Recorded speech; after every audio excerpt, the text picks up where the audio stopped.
l'action des amines sur les composés carbonylés. On va s'intéresser ou bien on va faire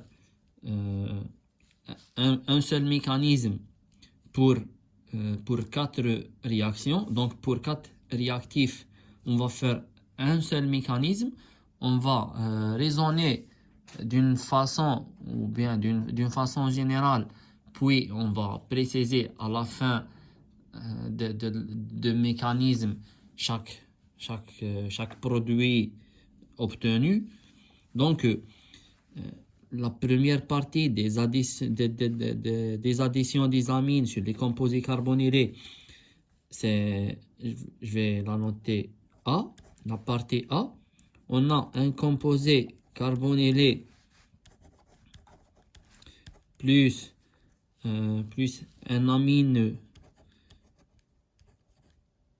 H2R, atome d'azote lié avec 2 hydrogènes et un groupement différent de H. C'est le R est un alkyle, donc c'est un amine primaire. Dans un milieu acide, on va utiliser l'acide sulfurique, le H2SO4. La réaction sans faire le mécanisme, elle est, ou bien le produit de la réaction sans faire le mécanisme, on obtient toujours une molécule d'H2O. Voici la molécule d'H2O, ou bien la source de l'H2O, c'est les 2 hydrogènes de mon amine et l'oxygène de mon composé carbonylé qui donne la molécule d'H2O, plus je garde C, R et R', et on a double liaison, et comme l'azote, elle possède 3 électrons célibataires et un doublé non-liant. Voici le doublé non-liant, voici un électron, et on a perdu 2 hydrogènes, donc il va former une double liaison avec le carbone, un R. Voici le produit final sans faire le mécanisme. Maintenant, on va préciser la nature de R. R, il peut être un alkyle, donc c'est une amine primaire. Donc une amine primaire donne un produit, on va remplacer le R par un alkyle, donc on va le garder comme ça. R, il peut être un CH3 ou bien un groupement phényl, l'essentiel un alkyle. La molécule ou bien le produit, il possède un nom connu, c'est l'imine. Donc l'action de l'amine primaire sur le composé carbonylé conduit à la formation d'une imine. Maintenant, si le R est un groupement OH, la molécule NH2OH, elle s'appelle l'hydroxyle. C'est un groupement hydroxy, donc c'est l'hydroxyle. L'action de l'hydroxyle sur le composé carbonylé conduit à la formation d'un oxyme. On obtient l'oxyme. Je vais remplacer le R par OH. C'est un OH, R et R'. J'obtiens l'oxyme. Maintenant, le R, il peut être un groupement NH2. Donc, la molécule de départ, c'est NH2, c'est l'hydrazine. L'action de l'hydrazine sur un composé carbonylé conduit à la formation d'une molécule, ou bien ce qui s'appelle l'hydrazone, conduit à la formation de l'hydrazone. Et je vais remplacer le R par un groupement NH2. Je vais remplacer le R par un groupement NH2. J'obtiens cette molécule R et R' avec l'atome d'azote et le groupement NH2. Plutôt, c'est une seule liaison, une simple liaison. C'est l'hydrazone. Le quatrième cas, le R, il peut être ce groupement infini, avec un groupe de groupement nitro, NO2 et NO2, et ici NH.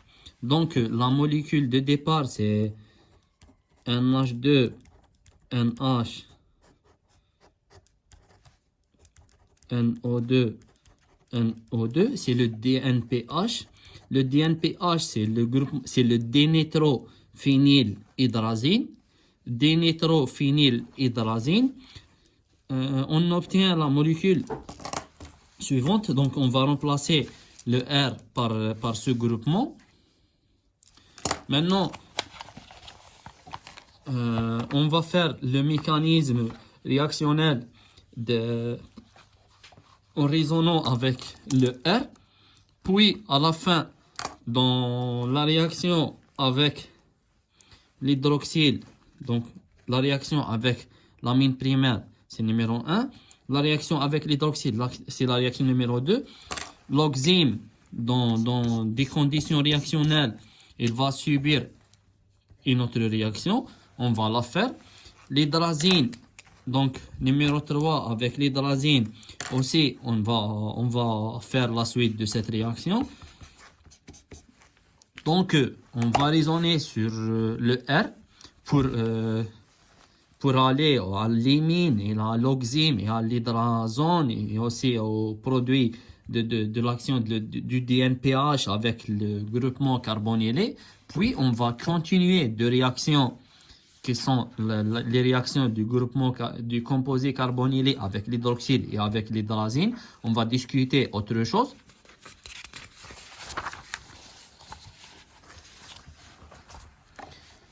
Maintenant, le mécanisme réactionnel, on a le composé carbonylé plus NH2R dans un milieu acide.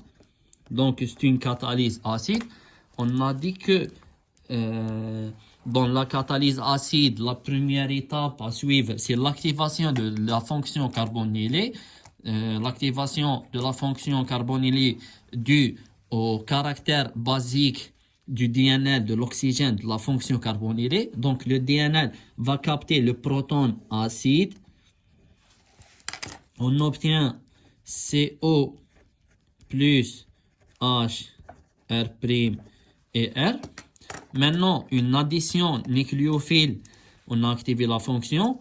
Maintenant, l'addition nucléophile, donc l'attaque nucléophile, le DNL de l'azote va attaquer le composé carbonylé où, je vais préciser la polarité, on a delta plus EC et delta moins EC. Elle va attaquer le site électrophile de mon composé carbonylé, donc c'est le carbone. Et l'oxygène va récupérer sa stabilité. On obtient cette structure ou bien cette molécule. On aura COH, R, R' et N avec les deux hydrogènes et le R. On aura un plus. Il faut respecter la valence de l'azote. L'azote, dans la valence de l'azote, on a 5 électrons. Donc, après l'attaque, ou bien après après l'attaque nucléophile, l'azote a perdu un électron. Au début, il a 5 électrons dans sa valence. Et maintenant, il a 4 électrons. Donc, il a perdu un électron. N+, c'est une formule instable. L'azote, il va chercher sa stabilité. Dans une n'importe molécule, la molécule, elle va chercher ou bien elle va récupérer sa stabilité d'une façon où elle va subir un réarrangement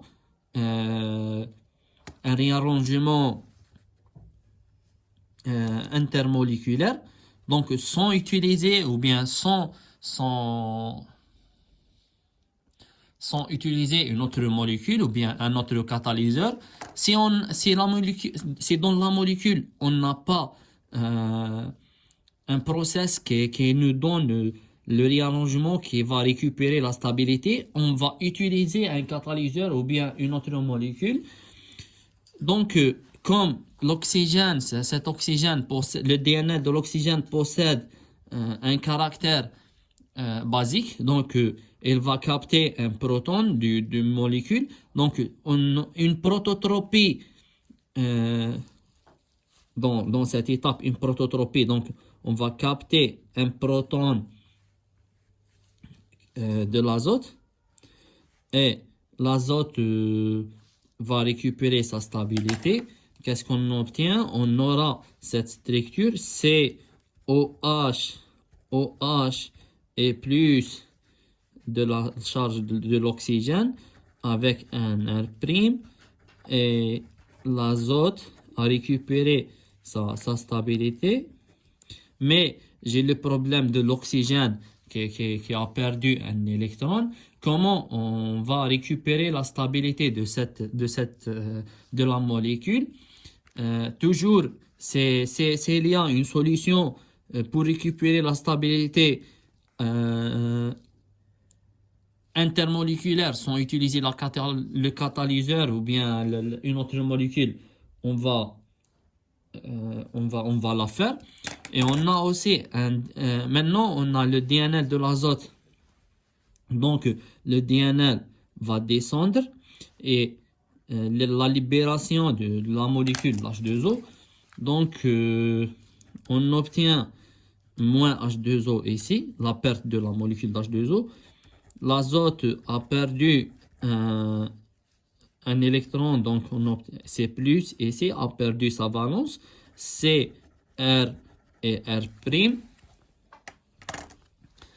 Maintenant, il faut que l'azote récupère sa stabilité.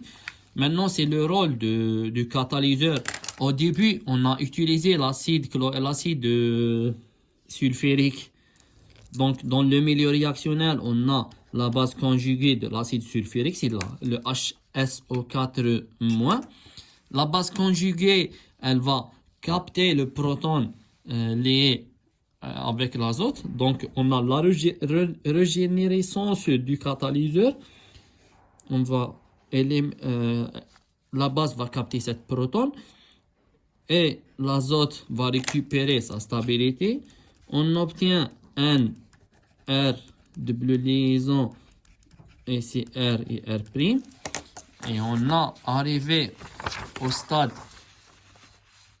de l'imine ou bien l'oxime ou bien l'hydrazone ou bien l'action avec le produit du DNPH. Maintenant, pour l'imine, on a terminé. Pour le DNPH, on a terminé. Maintenant, pour l'oxime et pour l'hydrazone. Donc, je vais continuer la réaction avec l'oxime.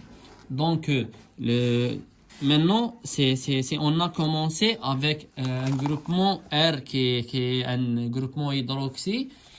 Donc, c'est l'hydroxylamine avec le composé carbonylé conduit à la formation de l'oxime. Donc, OH, N, C, R et R'. L'oxime dans un milieu basique, l'action de l'oxime dans un milieu basique, ou bien la réaction de l'oxime non, c'est pas dans un milieu acide, pas dans un milieu basique. L'action de l'oxime dans un milieu acide, H2SO4 toujours. Donc, ici, on a l'azote et on a l'oxygène. L'azote est plus moins nucléophile que l'oxygène. Donc, plutôt l'azote est plus nucléophile que l'oxygène, mais l'oxygène est plus électronégatif que l'azote. Et aussi, l'oxygène est plus basique que l'azote. Donc, le DNL de l'oxygène va capter le proton acide. On obtient un double liaison C, R et R', et ici O+, H et H, c'est une formule instable. Maintenant, on a, pour récupérer la stabilité de cette molécule, on a la migration d'un groupement alkyle. La migration d'un groupement alkyle, donc un des ces deux alkyles, R ou bien R', va migrer et on a la migration du groupement alkyle qui va se lier sur l'azote. Et on a le départ de la molécule d'H2O. Et on obtient un R', C, R. Et comme le carbone, dans sa valence, on a 4 électrons, donc il a perdu sa valence. Il a perdu un électron. On obtient un carbocation ici. Et on a la molécule d'H2O perdue ici, plus H2O. Maintenant, comment on va récupérer la stabilité de la molécule? La molécule d'H2O libérée, elle va subir une réaction d'addition nucléophile. Donc, le DNL de l'oxygène, il va faire une attaque nucléophile sur le carbocation. Donc, une attaque nucléophile ici. On obtient quoi? On obtient COH H plus R et N R'. Toujours, on a le problème que la structure, cette structure est instable. On va, comme on a utilisé un milieu acide dans cette réaction, on a utilisé l'acide sulfurique.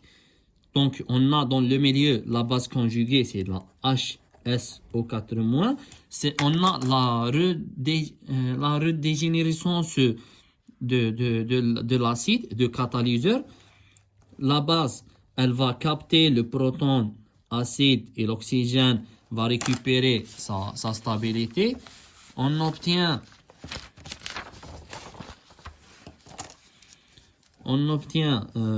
cette structure COH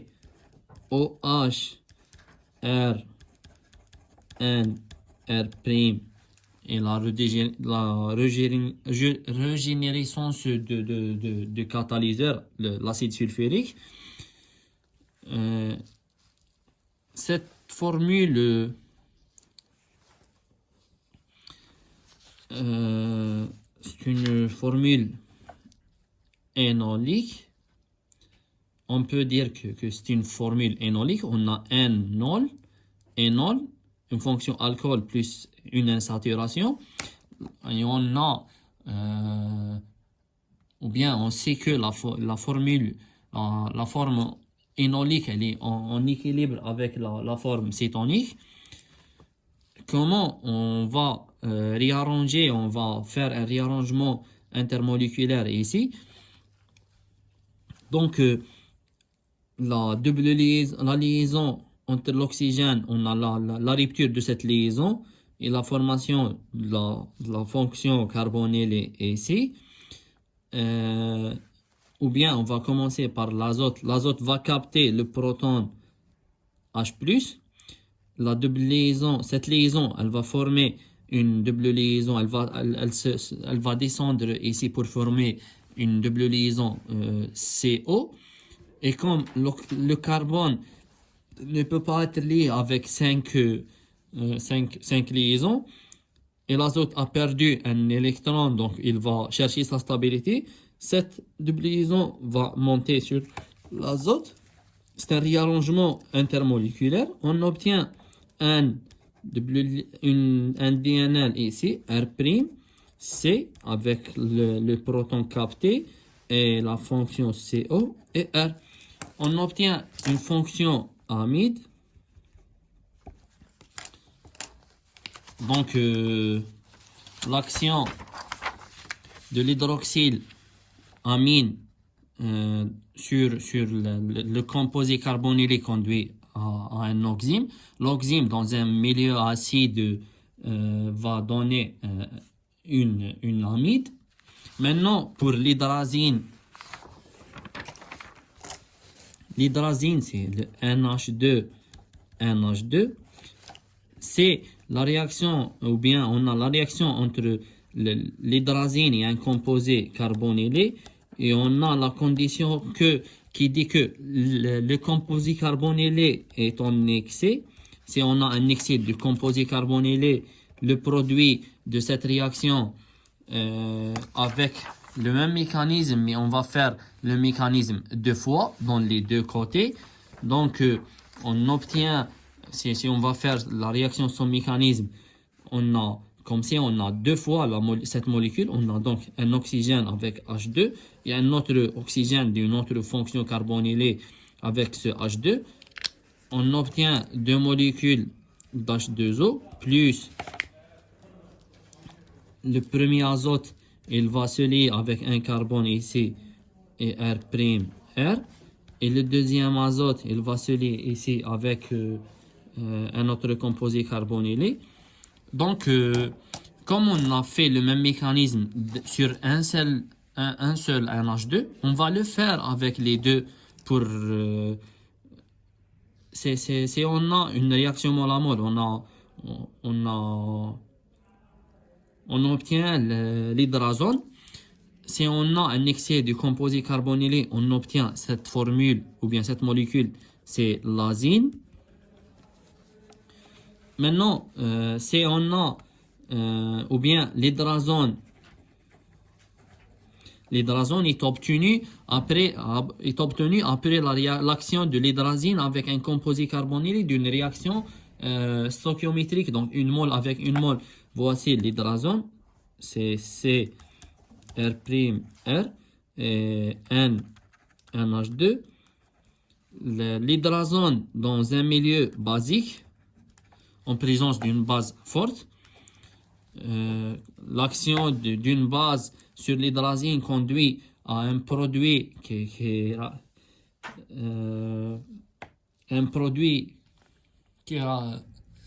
est comme le produit de la réaction de Wolff-Kishner. Donc on peut dire que c'est une réaction de préparation des alcanes. On obtient CR, R' et deux hydrogènes ici. Elle rassemble à la réaction de Wolff-Kishner. Donc on peut dire que cette réaction, elle donne le même produit avec la réaction de Wolff-Kishner. C'est une réaction connue, c'est une réaction de préparation des alcanes. Donc Wolff-Kishner. On a pu faire les quatre réactions à la fois avec le même mécanisme et on a continué les réactions qui possèdent une suite. Maintenant, on a l'action de composé carbonylé ou bien d'une amine tertiaire sur le composé carbonylé, CO, R', R plus une amine tertiaire, donc R et R' et R2'. Avec une amine tertiaire, on n'a pas de réaction. Avec un amine primaire, on a obtenu l'imine, mais avec l'amine secondaire, un composé carbonylé avec un amine secondaire, donc on a NH, R, R' et mon DNL. La condition nécessaire et suffisante pour que l'amine secondaire réagisse avec un composé carbonylé, c'est que il faut le composé carbonylé possède un hydrogène en position alpha. Donc il faut que le composé carbonylé possède un hydrogène en position alpha. Cette réaction toujours elle est en milieu acide, donc on a une catalyse acide. Donc il faut qu'on a un hydrogène en position alpha du carbonylé. La réaction en milieu acide, donc le H2SO4, on a la première étape toujours, c'est l'activation de la fonction carbonylée. Le DNL de l'oxygène va capter le proton acide. On obtient cette formule EH+, et CHR. Puis on a l'attaque nucléophile de DNL de l'azote sur le site électrophile du mont carbonylé, delta plus, delta moins. Attaque nucléophile et l'oxygène va récupérer sa stabilité. On obtient COH, R, et CH. Voici, je vais noter ici R1 et R2. R1 et R2. R1 et R2. Et on a l'amine. R' et H et R avec une charge positive sur l'amine. Donc, une charge positive sur l'azote, donc c'est une structure instable. Maintenant, on a la réaction, elle est en milieu acide. On a utilisé l'acide sulfurique. Maintenant, la base conjuguée de l'acide sulfurique, c'est le HSO4- va arracher le proton de l'azote. Donc, la base, elle va arracher le proton de l'azote. On obtient quoi? Donc, l'azote va récupérer sa stabilité. Elle sera bas ici. On obtient N, R', R et C, R, OH, C, R2, R1 et H. Donc, maintenant, dans la molécule, on a une prototropie. Le DNL de l'oxygène va capter le proton en position alpha, qui est connu, c'est un proton acide. Donc, on a une prototropie. On obtient COH, H plus R, N et C, R', R. Qu'est-ce qu'il me reste ici? Une prototropie. Donc, cette liaison, elle va descendre ici. Puis, le carbone, il ne peut pas être lié avec 5 liaisons. Je peux zapper cette étape et faire 2 étapes au lieu de faire une seule étape. On peut faire descendre cette liaison ici et le départ de la molécule de l'H2O à la fois, mais on va la détailler plus. Donc, on obtient un carbanion ici et R2, R1. Puis, l'oxygène, cet oxygène est instable. Donc, cette DNL va descendre et le départ de la molécule d'H2O. Donc, c'est une étape très rapide. On peut la faire à la fois ici. On obtient le départ de la molécule d'H2O, donc H2O. On obtient plus C avec R1 et R2. Voici mon carbone. Et la formation de la double liaison ici avec C. Et ce carbone est lié avec R.